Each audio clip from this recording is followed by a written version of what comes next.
Hello my dear students, welcome back to my YouTube channel. मेरे YouTube channel पे आप लोग का बहुत बहुत स्वागत है। डियर स्टूडेंट, आज की क्लास में हम लोग शिक्षा शास्त्र विषय के अंतर्गत शिक्षा दर्शन के बारे में अध्ययन करेंगे। और शिक्षा दर्शन की ये क्लास मैंने आप लोगों के लिए देखिए कुछ ही दिनों पहले शुरू की है। इसमें हम लोगों ने 5 क्लासेस का भली भांति पूर्ण अध्ययन कर लिया है। और पिछली क्लास में मैंने आप लोगों को शिक्षा दर्शन से संबंधित जो पश्चिमी दर्शन की कुछ शाखाएं हैं उनका अध्ययन कराया था, जिसमें मैंने आप लोग को आदर्शवाद के बारे में कराया था। फिर उसके बाद जो है प्रकृतिवाद और यथार्थवाद के बारे में अध्ययन कराया था। और इस शाखा से संबंधित, इस विचारधारा से संबंधित जो है शिक्षा में क्या उपयोगिता है, इसके कौन कौन से प्रमुख दार्शनिक हैं, इनके बारे में हम लोगों ने अध्ययन कर लिया था। आज की क्लास में देखिए हम लोगों को जो है शिक्षा दर्शन के ही पश्चिमी शाखा से जो कुछ और भी महत्वपूर्ण विचारधाराएं हैं उसके बारे में अध्ययन करना है। और ये विचारधारा कौन कौन सी है? व्यवहारवाद और अनुभववाद। तो व्यवहार और अनुभववाद के बारे में आज की क्लास में हम लोग को इस छठी क्लास में अध्ययन करना है और देखना है कि ये दोनों जो विचारधाराएं हैं, जो दोनों पश्चिमी दर्शन की शाखाएं हैं, ये किस तरीके से शिक्षा के क्षेत्र में उपयोग की जा सकती हैं, इनकी कौन कौन सी अवधारणाएं हैं, ये किस तरीके की बातें को करती हैं, इसके कौन कौन से प्रमुख दार्शनिक हैं, इन सारी चीज़ों को हम लोग आज की क्लास में अध्ययन करेंगे। इसके बाद फिर देखिए आने वाली क्लासेस में इसी तरीके से मैं आप लोगों को शिक्षा दर्शन का जितना भी महत्वपूर्ण जो है टॉपिक आपके एमए के सिलेबस में और एमएड के सिलेबस में दिया गया है उसको कवर कराऊंगा, जिससे क्या होगा कि आपका उन दोनों जो परीक्षाओं का जो पेपर होता है उसमें क्वेश्चंस अगर आते हैं तो आपको उनको आंसर लिखने में किसी भी प्रकार की दिक्कत नहीं हो। इसके अलावा देखिए ये सब जो क्लासेस हैं आपके और भी महत्वपूर्ण एग्जाम, जैसे यूजीसी नेट का जो एग्जाम होता है शिक्षा शास्त्र का, उसमें काफ़ी उपयोगी होगा। उसके बाद फिर और भी जो प्रतियोगी परीक्षाएं होती हैं जिसमें एजुकेशन से संबंधित क्वेश्चन पूछे जाते हैं, उनमें भी आपको योगदान मिलेगा। विभिन्न प्रकार के देखिए शिक्षक पात्रता परीक्षाएं जो होती हैं उनमें अगर आपको शिक्षा दर्शन या शिक्षा मनोविज्ञान से प्रश्न पूछे जाते हैं तो आप उसके अच्छे तरीके से उत्तर को दे सकें। ठीक है, तो इस तरीके से जो क्लासेस हैं आपके बहुत उपयोगी हैं। और मैंने कुछ समय पहले ही देखिए अपने इस चैनल पे आप लोगों को एमए और एमएड का सिलेबस भी बता दिया था और उसी के अकॉर्डिंग हम लोग क्लासेस को आगे करते हुए जाएंगे। और देखिए एक चीज़ और आप लोग के लिए ज़रूरी चीज़ है कि मैं अभी जो जितनी भी क्लासेस अपने इस चैनल पे करा रहा हूँ आप लोगों को शिक्षा शास्त्र की, तो शिक्षा शास्त्र की, शिक्षा दर्शन और शिक्षा मनोविज्ञान की क्लासेस का जो पीडीएफ नोट्स है आप लोगों के मेरे इस टेलीग्राम चैनल पे उपलब्ध होगा। जब पूरी क्लासेस एक टॉपिक से रिलेटेड खत्म हो जाएंगी तो उसका पीडीएफ जो है आपको टेलीग्राम पे मिल जाएगा। टेलीग्राम चैनल का जो लिंक है हर वीडियो के डिस्क्रिप्शन में आपको मिल जाएगा, तो आप लोग उस लिंक से ज्वाइन करिए और फिर उस नोट्स को डाउनलोड करिए। ठीक है, तो आप लोग क्लासेस को भली भांति अच्छे तरीके से देखिए, इसका नोट्स बनाइए और अपने आने वाली परीक्षाओं के लिए अपनी तैयारी को बेहतर करिए। तो चलिए आज की क्लास को शुरू किया जाए। देखिए हम लोग शिक्षा शास्त्र विषय का अध्ययन कर रहे हैं और इसे शिक्षा शास्त्र विषय हम लोग अध्ययन किस विषय के लिए कर रहे हैं, तो एमए और एमएड का जो आपका सिलेबस है उत्तर प्रदेश के जितने भी राज्य विश्वविद्यालय हैं उन्हीं के अकॉर्डिंग इसको हम लोग को अध्ययन करना है। ये इसके अलावा देखिए और भी जो महत्वपूर्ण परीक्षाएं होती हैं जैसे यूजीसी नेट और भी जो टीचर से संबंधित परीक्षाएं होती हैं उनमें भी काफ़ी उपयोगी होगा। आज की क्लास का देखिए पश्चिमी दर्शन की शाखा का एक महत्वपूर्ण टॉपिक है व्यवहारवाद, जिसको प्रैग्मेटिज्म कहा जाता है। यह देखिए दर्शन की एक महत्वपूर्ण शाखा है और इसकी उपयोगिता आजकल के शिक्षा के क्षेत्र में काफ़ी महत्वपूर्ण मानी जाती है। देखिए तो सबसे पहले व्यवहारवाद का अर्थ देख लेते हैं। तो व्यवहारवाद देखिए जो प्रैग्मेटिज्म शब्द है ये ग्रीक भाषा के प्रैग्मा शब्द से बना है, जिसका अर्थ होता है कार्य, व्यवहार या क्रिया। यानी जिस कार्य को हम करते हैं या जो व्यवहार हम करते हैं, जो क्रिया हम करते हैं वो इसी से रिलेटेड होती है। यानी यह दर्शन की एक ऐसी शाखा है जो इस प्रकार के ज्ञान पर विश्वास करती है जो ज्ञान हमको हमारे व्यवहार से, हमारे कार्य से, हमारी क्रिया से मिलता है, या फिर जिस ज्ञान के द्वारा हम व्यवहार में कोई काम कर पाते हैं तो उसी प्रकार की दर्शन की शाखा ये है और उसी प्रकार के ज्ञान को ये महत्व देती है।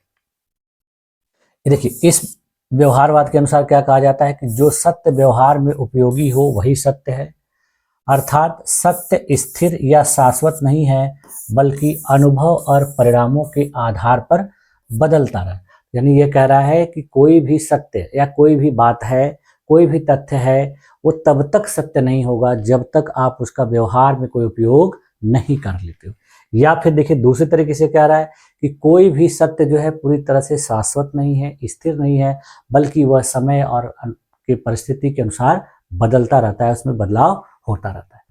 ठीक है, तो अनुभव और परिणाम के आधार पर इसमें बदलाव। अगर मान लीजिए जैसे मान लीजिए किसी ने बहुत ज़्यादा पढ़ाई की है, उसने पीएचडी की है किसी सब्जेक्ट में, लेकिन उसकी पीएचडी करने के बाद भी वो व्यवहार में उस पीएचडी के माध्यम से कुछ अपने जीवन में नहीं कर पा रहा है, तो कहा जाएगा कि उसका जो ज्ञान है वो सत्य नहीं है, यानी वो ज्ञान उसके किसी काम का नहीं।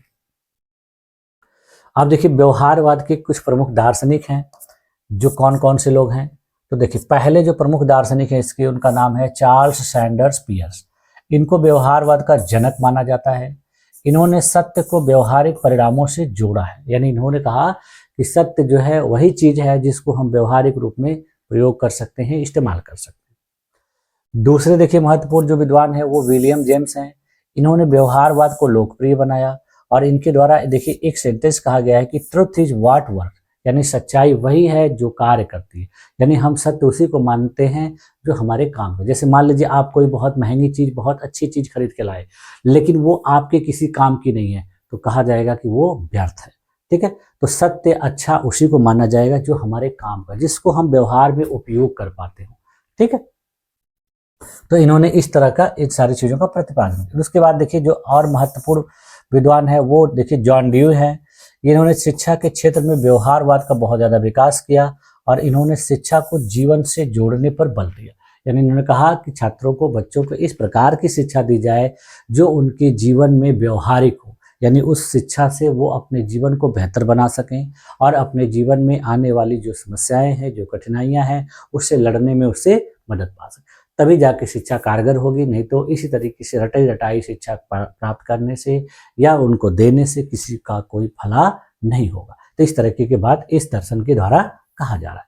अब देखिए इस व्यवहारवाद का मुख्य विचार क्या है, मेन टेनेट्स क्या है। तो यह सत्य की धारणा की बात करता है, यानी यह कहता है सत्य की धारणा में कि सत्य जो है निरपेक्ष नहीं है, यानी सत्य हमेशा एक जैसा नहीं होता है, निरपेक्ष नहीं होता है, बल्कि क्या होता है कि अनुभवजन और साक्ष्य सापेक्ष, यानी जिस प्रकार का अनुभव जिसके लिए है या किसी व्यक्ति ने किसी काम को जिस तरीके से किया है, अगर उसमें उसको सफलता मिल रही है तो वही उसके लिए सत्य है और उसके अनुभव के आधार पर उसको प्रमाणित भी किया जाए। तो परिस्थितियों और परिणाम या अनुभव के आधार पर सत्य को बदला जा सकता है और सत्य बदलता रहता है। दूसरी बात देखिए क्या है कि जो विचार समस्या का समाधान करे वही सत्य, यानी जिस बात से, जिस ज्ञान से समस्या का समाधान हो जा रहा है तो उसी को सच माना जाएगा। जैसे उदाहरण के लिए देखिए, यदि कोई शिक्षण विधि छात्रों को बेहतर समझ देती है तो वही सत्य और उपयुक्त मानी जाएगी। मान लीजिए क्लास में कोई टीचर बहुत ज़्यादा पढ़ा लिखा है, बहुत ज़्यादा उसने डिग्रियां हासिल की है, लेकिन क्लास में बच्चों को जिस तरीके से वो पढ़ा रहा है उनको कुछ भी समझ में नहीं आ रहा है।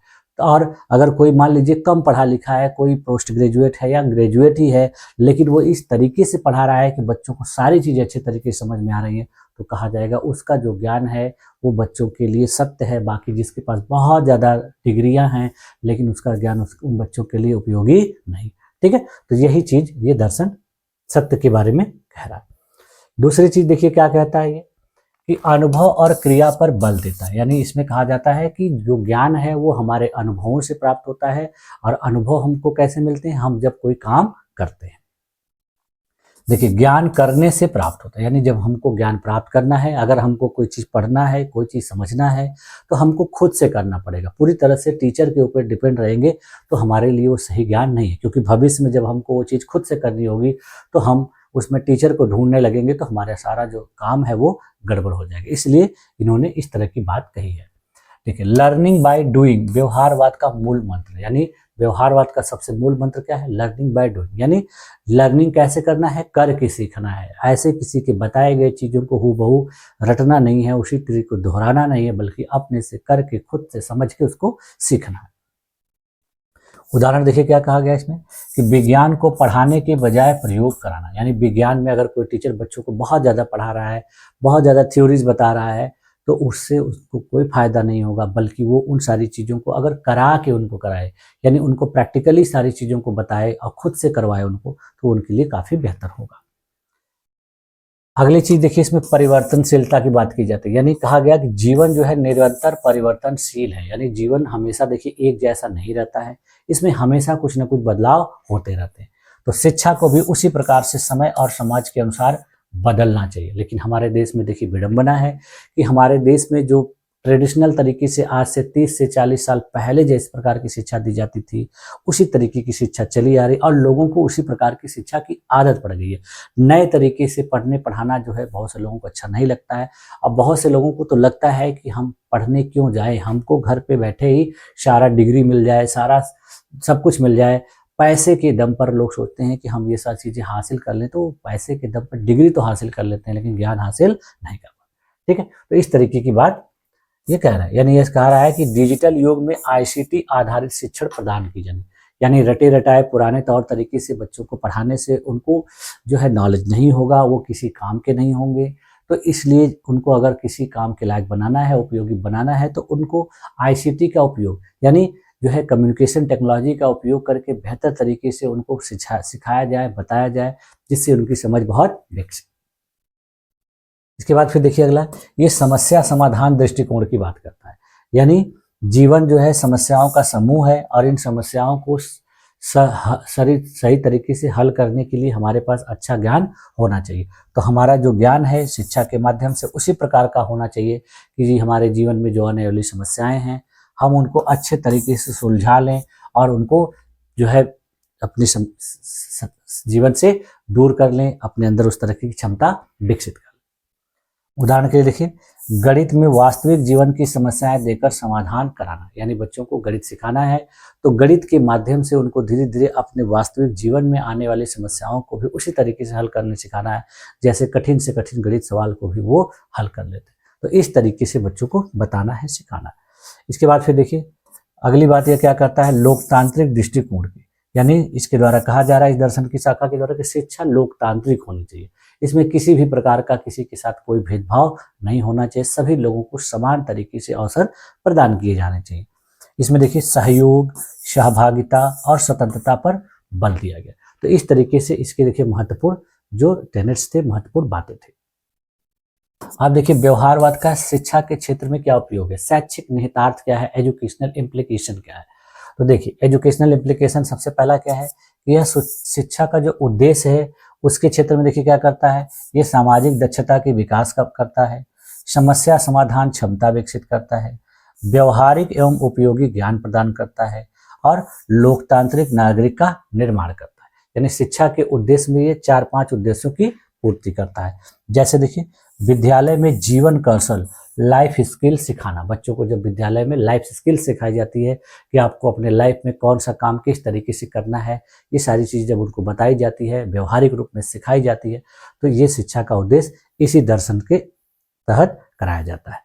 दूसरा देखिए पाठ्यक्रम के क्षेत्र में इसका क्या योगदान है, तो यह जीवनोपयोगी और लचीली शिक्षा की बात करता है, यानी ऐसी शिक्षा होनी चाहिए जो जीवन में उपयोगी हो और लचीली हो, बहुत ज़्यादा उसमें बाउंडेशन नहीं होनी चाहिए, बहुत ज़्यादा बाध्यताएं नहीं होनी चाहिए।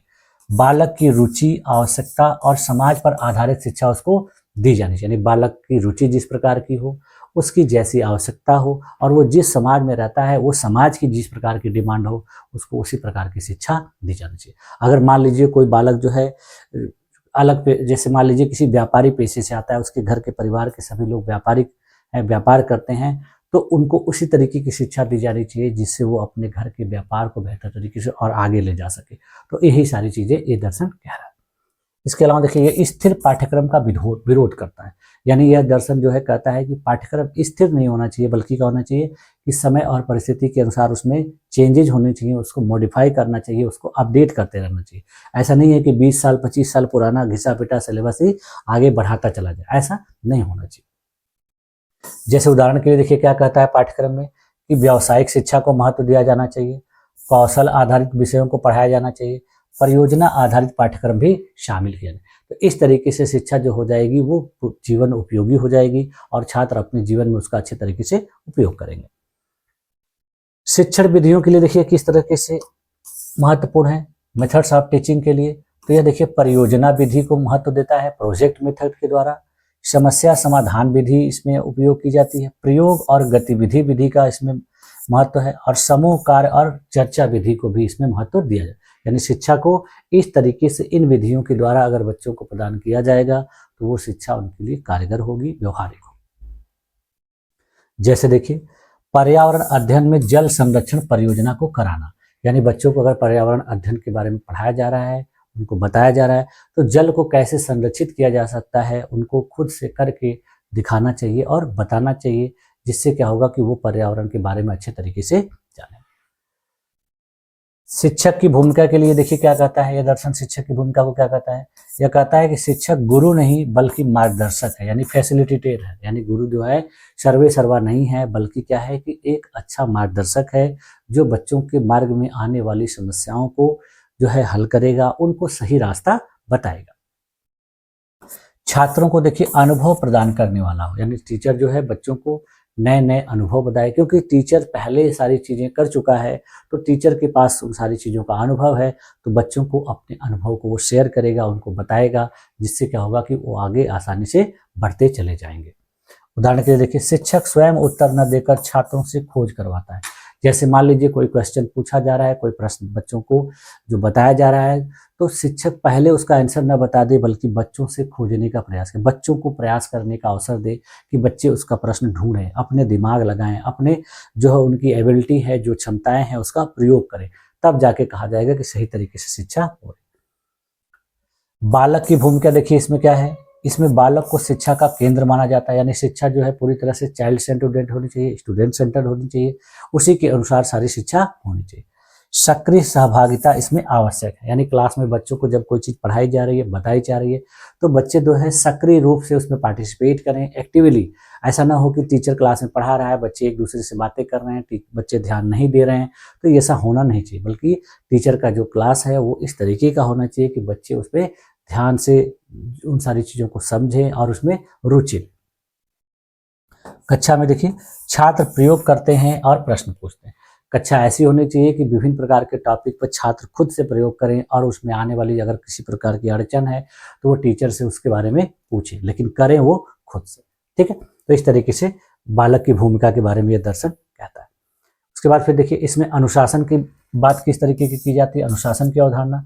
तो इसमें स्व अनुशासन और लोकतांत्रिक अनुशासन की बात की जाती है, यानी स्टूडेंट को कहा जाएगा कि वो खुद से अपने आप को अनुशासन में रखना सीखे, उसको उस तरीके की प्रैक्टिस कराया जाए, और वो जो है लोकतांत्रिक अनुशासन होना चाहिए। ऐसा नहीं कि किसी के साथ बहुत ज़्यादा कड़ाई कर दी जाए, किसी को बहुत ज़्यादा जो है ढील दे दी जाए, ऐसा नहीं, सबके साथ एक प्रकार का अनुशासन की बात यह कहता है। बाहरी दंड की इसमें विरोध किया जा रहा है, यानी किसी भी प्रकार का बाहरी दंड जो है एक्सटर्नल पनिशमेंट नहीं देना है बच्चों को। ठीक है, तो देखिए कक्षा के जो नियम है छात्रों के साथ मिलकर बनाना, यानी कक्षा में अगर कोई नियम बनाना है तो सभी छात्रों को एक साथ सहमति के साथ मिलकर बनाना चाहिए, जिससे किसी को भी किसी भी प्रकार की शिकायत ना हो।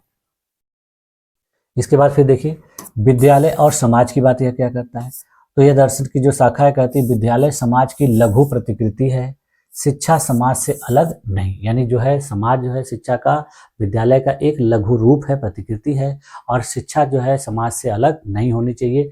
विद्यालय जो है समाज के अनुसार ही होना चाहिए, तभी जाके ये आगे आने वाले समय में कारगर होगा। जैसे उदाहरण के लिए सामुदायिक सेवा और विभिन्न प्रकार की सामाजिक परियोजनाएं जो हैं, ये देखिए समाज के अनुसार ही जो है क्रियान्वित की जाती है। ठीक है, अब देखिए व्यवहारवाद का लाभ, व्यवहारवाद के लाभ और लिमिट्स ये क्या क्या है। तो व्यवहारवाद से लाभ देखिए क्या है कि यह व्यवहारिक जीवन से जुड़ी शिक्षा की बात करता है, जो काफी जरूरी है।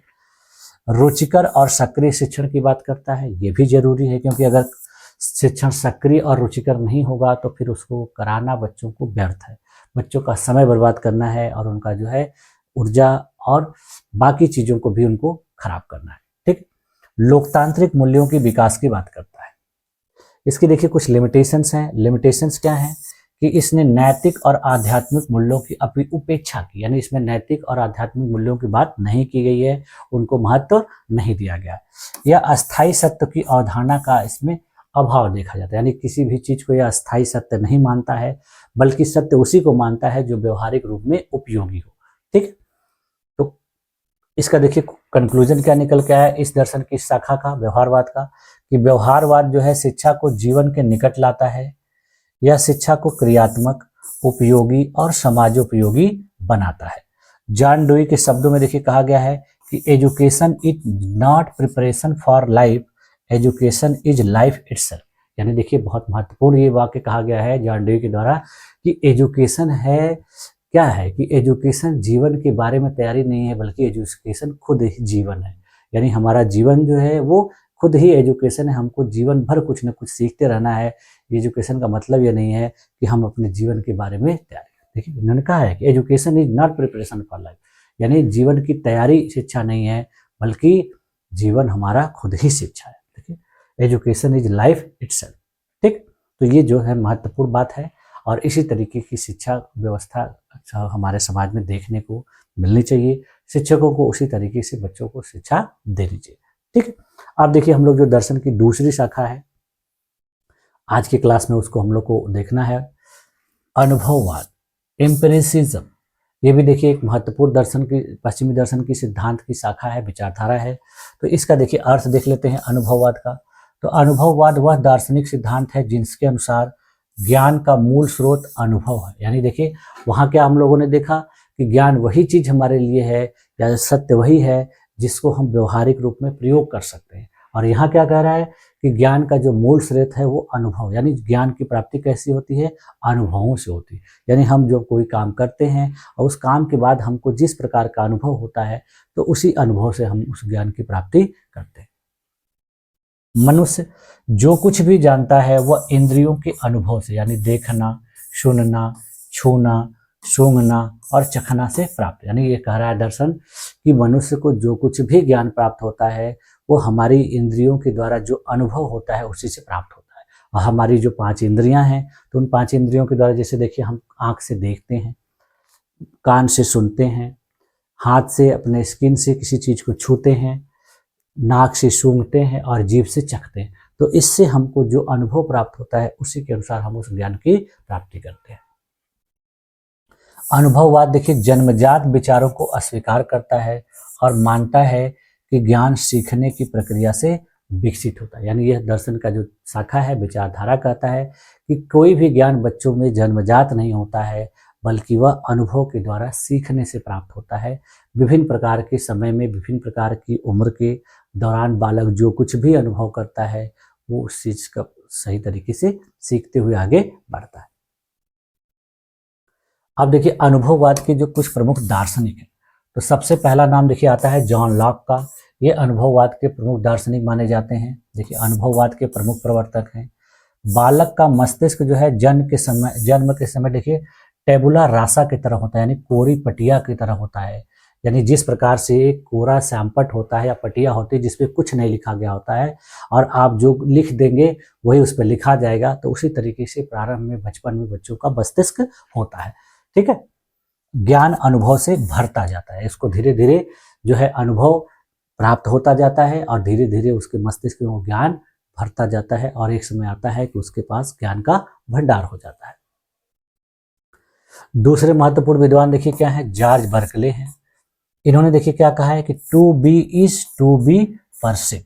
इसका मतलब कि जो अनुभूत होता है वही अस्तित्व में है, यानी हम जिस चीज की अनुभूति करते हैं उसी को अस्तित्व में माना जाता है। जिस चीज का अनुभव हमें नहीं होता है तो वो अस्तित्व में नहीं है। ठीक, इंद्रिय अनुभव को ही वास्तविकता का आधार इन्होंने माना। यानी इन्होंने कहा कि हमारी इंद्रियां जिन चीज का अनुभव करती हैं, हमारी इंद्रियों से जिस चीज की जानकारी हमें हो रही है वही वास्तव में सत्य है, बाकी चीजों को ये नहीं स्वीकार करते हैं। विद्वान देखिए क्या है, डेविड ह्यूम है। डेविड ह्यूम के द्वारा क्या कहा जा रहा है कि अनुभव ही ज्ञान का एकमात्र स्रोत है। यानी इनके द्वारा कहा जा रहा है कि किसी भी ज्ञान को प्राप्त करने का एकमात्र स्रोत क्या है, अनुभव। यानी हम बिना अनुभव के कोई ज्ञान प्राप्त नहीं कर सकते।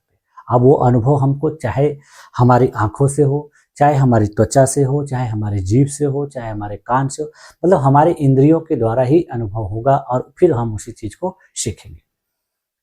कारण कार्य संबंध भी अनुभव पर आधारित है। अगर कोई कारण है तो वो किससे है, हमारे इंद्रियों के आधार। यानी हम किसी कारण की वजह से अगर कोई काम कर रहे हैं तो होता कैसे है, हमारे इंद्रियों पर ही आधारित होता है।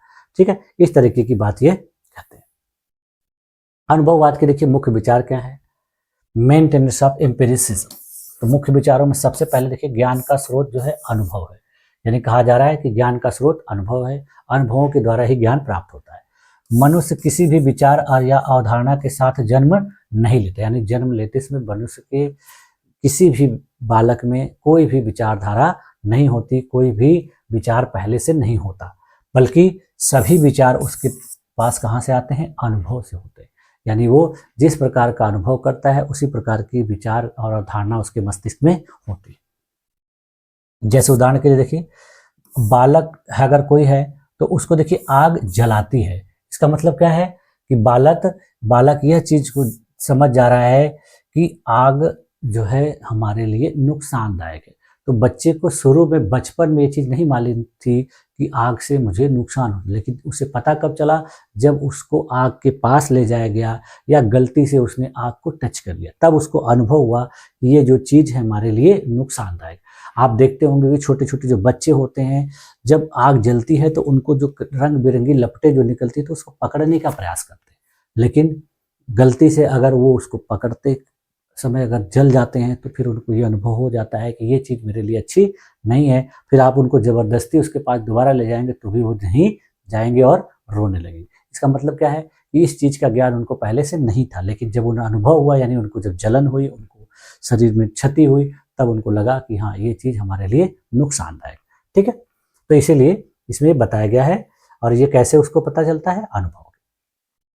दूसरी बात देखिए क्या है कि जन्मजात विचारों का निषेध करता है यह, यानी ये कहता है कि कोई भी चीज जन्मजात नहीं होती है और कोई भी विचार जन्मजात नहीं होता। विचार कैसे बनते हैं? अनुभवों के द्वारा। देखिए, अनुभववाद के अनुसार देखिए, नैतिकता, धर्म, ईश्वर, सत्य, ये सभी सीखे हुए विचार हैं, जन्मजात नहीं। यानी ये सारी चीजों के बारे में जो हमको विचार सुनने को मिलते हैं, तो ये विचार पहले से नहीं है, बल्कि किसी ने इनको अनुभव किया है, किसी ने इसको सीखा है और तब जाके हमको इसके बारे में बताया है। ठीक। इंद्रियों की भूमिका, यानी हमारे ज्ञान में इंद्रियों की भूमिका क्या होती है? तो देखिए, हमारी जो 5 इंद्रियां हैं ये ज्ञान के द्वारा होते हैं। हम जो कुछ भी ज्ञान प्राप्त करते हैं अपने इंद्रियों के माध्यम से ही करते हैं। जैसे देखिए, आँख के माध्यम से हम देखकर, कान के माध्यम से सुनकर, त्वचा के माध्यम से स्पर्श करके, नाक के माध्यम से गंध के द्वारा और जीभ के द्वारा स्वाद से, इन्हीं सब चीज़ों से हम किसी भी ज्ञान को प्राप्त। जैसे देखिए, अभी मैं आप लोगों को पढ़ा रहा हूँ, तो आप इन सारी चीज़ों को कैसे ग्रहण कर रहे हैं? अपनी आंखों से देख रहे हैं और अपने कानों से सुन रहे हैं। ठीक है, तो इसमें आप अपनी इंद्रियों का प्रयोग कर रहे हैं और इंद्रियों का प्रयोग करके आपको ज्ञान की प्राप्ति हो रही है, यानी आप किसी चीज को जो है प्राप्त कर रहे हैं। ठीक। अब देखिए, यह प्रयोग और अवलोकन पर बल देता है। किसी चीज को प्रयोग करना है और उसका ऑब्जर्वेशन करना है, अवलोकन करना है। ज्ञान तभी विश्वसनीय है जब वह देखा गया हो, अनुभव किया गया हो और प्रयोग से सिद्ध हो। यानी हम देखिए उसी चीज को सही मानते हैं जिसको हमने खुद से देखा हो या हमने उसको अनुभव किया। कोई व्यक्ति अगर कह रहा है कि आप यहाँ से इलाहाबाद, गोपीगंज से या भदोही से इलाहाबाद जाएंगे, तो भदोही से इलाहाबाद जाने में आपको इतना समय लगेगा, तो आप उस चीज़ को तब तक सही नहीं मानेंगे जब आप खुद वहाँ से वहाँ नहीं जाएंगे।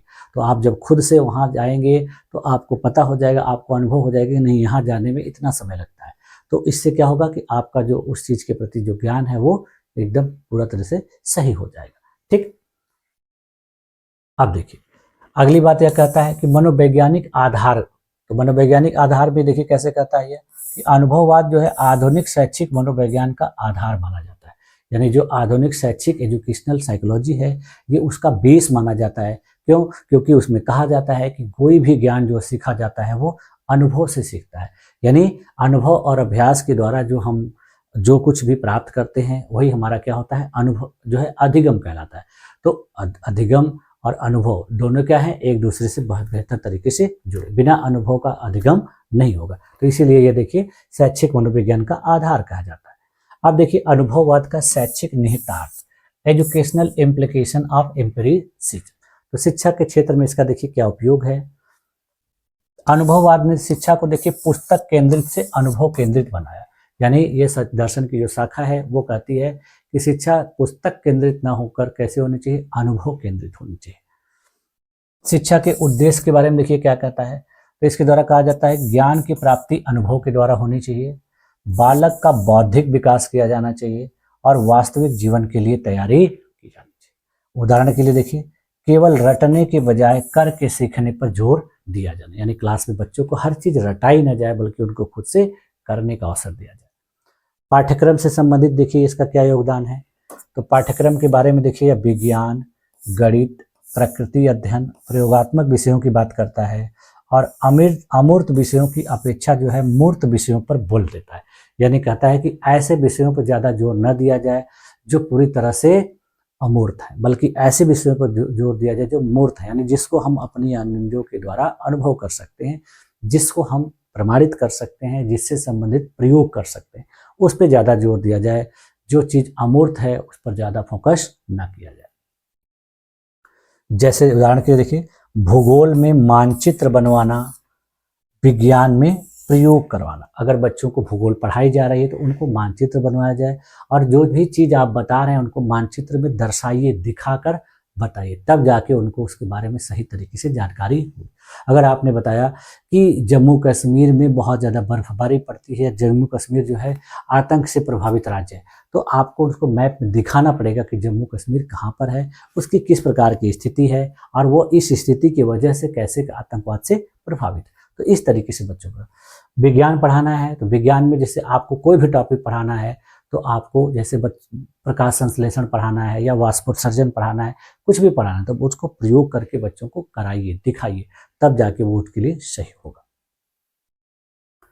शिक्षण विधियों की देखिए किस तरीके की बात करता है, तो टीचिंग मेथड्स में देखिए कहा जाता है दर्शन की शाखा के द्वारा कि प्रयोग विधि पर जोर दिया जाए, अवलोकन विधि को अपनाया जाए, प्रदर्शन विधि को अपनाया जाए और सीखते हुए कोई भी चीज़ बच्चों से करवाई जाए। यार लर्निंग बाय डूइंग को यह महत्व देता है। उदाहरण के लिए देखिए, गणित में सूत्र समझाने के बजाय वस्तुओं से जोड़कर सिखाना, यानी बच्चों को कोई सूत्र सिखाया जा रहा है तो सूत्र को रटाया न जाए बल्कि किसी वस्तु से, किसी उनके व्यवहारिक जीवन की चीज से जोड़कर बताया जाए, जिससे क्या होगा कि उसको कभी भूलेंगे नहीं। देखिए इस दर्शन के अनुसार देखिए शिक्षक की क्या भूमिका है, तो शिक्षक को ज्ञान देने वाला नहीं मानता है यह, बल्कि क्या कहता है कि अनुभवों की व्यवस्था करने वाला, यानी शिक्षक ज्ञान देने वाला ना हो बल्कि बच्चों को अनुभव देने वाला हो, ज्ञान बच्चे खुद से अपने द्वारा प्रयोग करके सीखेंगे। शिक्षक एक फैसिलिटेटर है, ठीक है, यानी मार्गदर्शक है। बालक की भूमिका देखिए इसके अनुसार किस प्रकार की है, तो बालक को यह सक्रिय मानता है, बालक को सक्रिय कहता है, बालक को सक्रिय होना चाहिए, स्वयं अनुभव करने वाला होना चाहिए, यानी स्वयं अनुभव करके सीखने वाला होना चाहिए और स्वयं से सीखता है। अनुशासन की देखिए किस तरह की बात करता है ये, तो अनुशासन के लिए देखिए स्वाभाविक अनुशासन की बात करता है, बाहरी दंड की अपेक्षा जो है अनुभव से सीखने पर जोर देता है। अब देखिए अनुभववाद का शिक्षा में उदाहरण किस तरीके का है, तो देखिए विज्ञान शिक्षा में यह प्रयोगशाला कार्य को महत्व देता है, गणित में यह वस्तुओं द्वारा जोड़ घटाव को सिखाने की बात करता है, भाषा में यह देखिए बोलकर, सुनकर और अभ्यास के द्वारा सीखने की बात करता है और नैतिक शिक्षा को यह व्यवहार से सीखने की बात करता है, यानी विभिन्न प्रकार के व्यवहार के द्वारा नैतिक शिक्षा बच्चों को प्रदान की जानी। तो इस तरीके से शिक्षा में इसका उदाहरण है। इसके देखिए कुछ लिमिटेशंस भी हैं। लिमिटेशंस क्या क्या है इसकी, यह कल्पना और रचनात्मकता की उपेक्षा करता है, ये देखिए इसकी कमी है। दूसरी चीज, यह नैतिक और आध्यात्मिक मूल्यों पर कम बल देता है, जैसे पिछला जो दर्शन का विचारधारा थी, शाखा थी, उसने भी इन सब चीजों पर कम बल दिया, उसी प्रकार से यह भी इस पर कम बल देता है। तीसरा यह केवल अनुभव पर अत्यधिक निर्भरता इसमें देखी जाती है, तो ये भी एक प्रकार की इसकी कमी, यानी बहुत सी ऐसी चीजें हैं जिसका अनुभव हम नहीं किए हैं फिर भी उनको हमको सत्य मानना पड़ता है, तो इस तरीके से ये इसकी सारी कमियां हैं ये, ठीक है। तो कंक्लूजन क्या निकल के आ रहा है अनुभववाद के बारे में, कि अनुभववाद ने शिक्षा को व्यवहारिक, वैज्ञानिक और बालक केंद्रित बनाने में महत्वपूर्ण भूमिका निभाई है।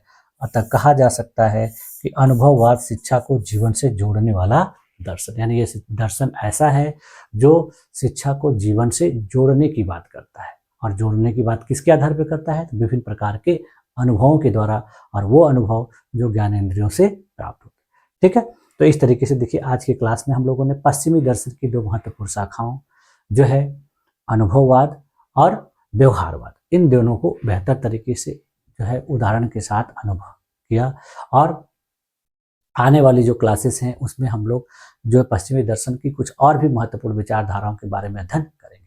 तो आज की क्लास में देखिए यहीं तक रखा जाए, और मुझे उम्मीद है कि आप लोगों को ये सारी चीज़ें अच्छी तरीके से समझ में आ गई होंगी।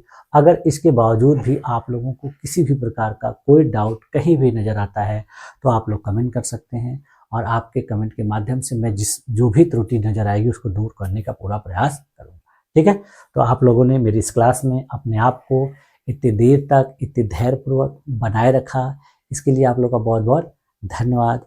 मिलते हैं अगली क्लास में अन्य टॉपिक के साथ, तब तक के लिए थैंक यू।